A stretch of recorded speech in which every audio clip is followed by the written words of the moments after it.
So tonight's movie was another catch up from last week from Frank Morgan's birthday.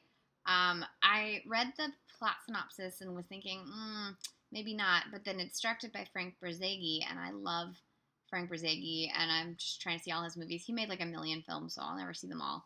But so I watched it. It's called The Vanishing Virginian, and it's based on memoirs by Rebecca Yancey Williams about her father, known as Captain Bob Yancey, a notable Virginian from Lynchburg, and it takes place between 1913 and 1929. So there are some good things about this film.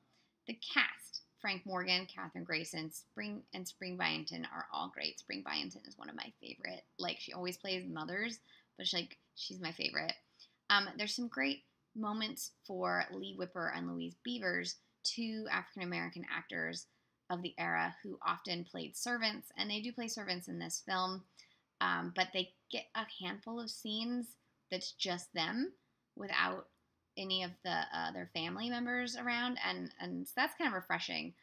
Unfortunately, a good deal of their the kind of Black Americans that they played are very stereotypical of the gallant South.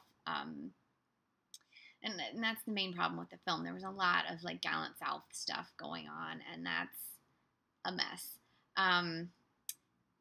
There were some interesting things having to do with feminism and women's liberation, like women getting the vote, and one of the daughters wanting to be a lawyer like her father, and some of that stuff really worked. And it's unfortunate that it's set in the South, and it's about a very Southern family, and so you get a lot of very cringe-worthy moments mixed in with the really great feminism. And unfortunately, it's a little stagey for Borzage. Normally, Borzage is a very visual director, and the scenes, his films tend to be very lush and emotionally deep. And that's kind of why I love him. And this was more like, it reminded me more of something Sam Wood would direct. Like, this felt like a Sam Wood film. And it may have worked better as a Sam Wood film, to be honest, because the story really felt like the kind of films that Sam Wood, his whole career, has made, these sort of family films. Even Michael Curtiz early in his career made more films like this with these giant sprawling families than Borzage, and so you never get any of that emotional depth that you expect from a Borzage film when he has smaller casts and a handful of people to work with. So I don't know how Borzage ended up doing this film. I don't know that I would recommend it for everybody. If you're a Borzage completist, watch it. If you're from Virginia, I'm sure you'll enjoy it.